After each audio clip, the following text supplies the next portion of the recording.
আমাদের পুলিশের হিসাবে মারা গিয়েছেন 4 জন। এই ইলেকশন শিডিউল ঘোষণার পরে মারা গিয়েছেন মোট 4 জন। আজকের উপদেষ্টা পরিষদের বৈঠকে সার্বিক প্রস্তুতি কেমন, বা এই যে বিচ্ছিন্ন একটা ঘটনা ঘটছে বা মানুষের মধ্যে একটা নানা রকম দোলাচল যে এটা হচ্ছে, সরকার ট্যাকেল দিতে পারছে না বা বলছে যে নানা রকম প্রস্তুতি রয়েছে, কিন্তু ঘটনা ঘটে যাচ্ছে, আমরা রাজনৈতিক দলগুলোর মধ্যে সহিষ্ণুতা দেখতে পাচ্ছি না। এই নিয়ে কোনো আলোচনা হয়েছে কিনা, বা কোনো সর্বশেষ আইন শৃঙ্খলা পরিস্থিতির আমরা মনে করছি রাজনৈতিক দলগুলোর মধ্যে এখনো যথেষ্ট সহিষ্ণুতা আছে এবং একটা দুইটা অবশ্যই আইসোলেটেড ঘটনা ঘটছে, আমরা সেটা অস্বীকার করছি না।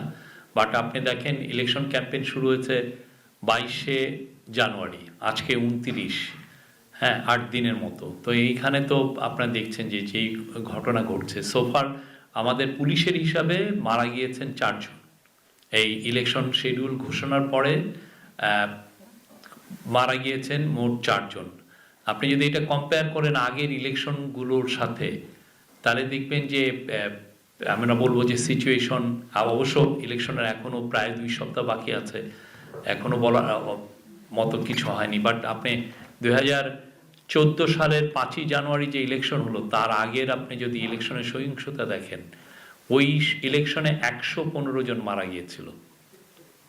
সে অনুযায়ী আমরা মনে করি যে রাজনৈতিক দলগুলো যথেষ্ট সহিষ্ণু আচরণ করছেন, তারা ভালো ক্যাম্পেইন করছেন এবং সত্যিকার অর্থে আপনি দেখবেন যে তারা অনেক আইনগুলোও মেনে চলছেন। যে ইলেকশনে যেগুলো আপনি খুব কম পোস্টার দেখবেন, পোস্টার কিন্তু আমরা অত দেখছি না, আচরণবিধি খুব ভালোভাবে তারা মানছেন।